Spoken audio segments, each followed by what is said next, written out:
L'industrie immobilière prend le virage de l'innovation, mais seul un tiers de cette industrie prévoit d'investir dans les PropTech. Et c'est ce dont nous allons parler avec vous. Régis Chemouni, bonjour. Bonjour. Vous êtes responsable du secteur immobilier et hôtellerie de KPMG. Alors, les PropTech, qu'est-ce que c'est? Est-ce que vous pouvez nous faire un point sur la digitalisation du secteur de l'immobilier? L'immobilier a pendant des années été résilient au sujet de l'innovation. Pourtant, depuis quelques mois, on voit apparaître de nouvelles sociétés que l'on nomme les PropTech. On en compte à peu près 400 en France et près de 20 milliards de dollars vont être levés sur le sujet à l'horizon 2020. Donc ce sont des sociétés qui viennent disrupter l'ensemble de la chaîne de valeur de l'immobilier. À titre d'exemple, on peut citer la société Realis 3D qui organise des visites virtuelles sur des programmes en construction pour faciliter l'aménagement ultérieur de l'immeuble. Ma grande question, c'est de savoir s'il s'agit de changements incrémentaux ou d'une révolution industrielle. À mon sens, on est en train de vivre une révolution industrielle puisqu'on est en train de répondre à de nouvelles attentes des consommateurs et on vit une digitalisation de la société. Ces PropTech répondent à l'ensemble de ces besoins.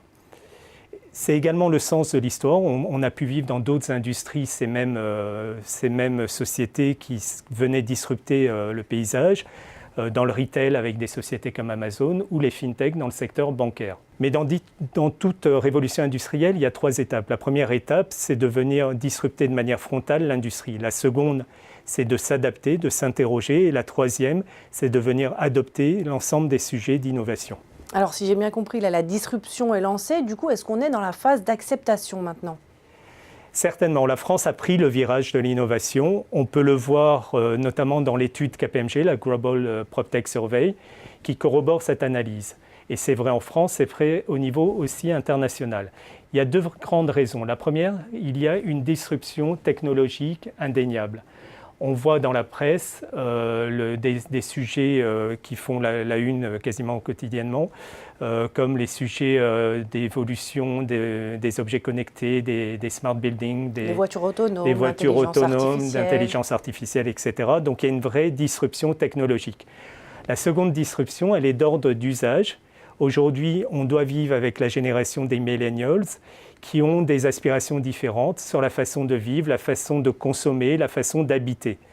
Donc cela répond vraiment à de nouvelles attentes en termes de prestations de services.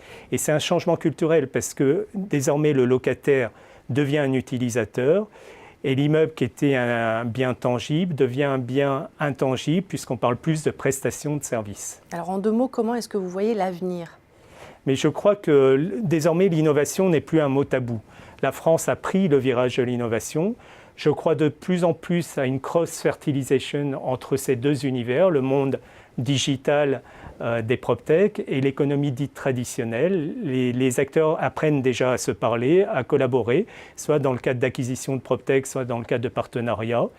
En tout état de cause, il faudra pour les acteurs traditionnels se poser les bonnes questions, tant en termes de stratégie que de culture interne de l'entreprise ou d'adéquation des profils des salariés par rapport aux besoins. Eh bien, merci beaucoup Régis Chemouni pour cette analyse de l'industrie immobilière et hôtelière à l'heure du digital. Merci.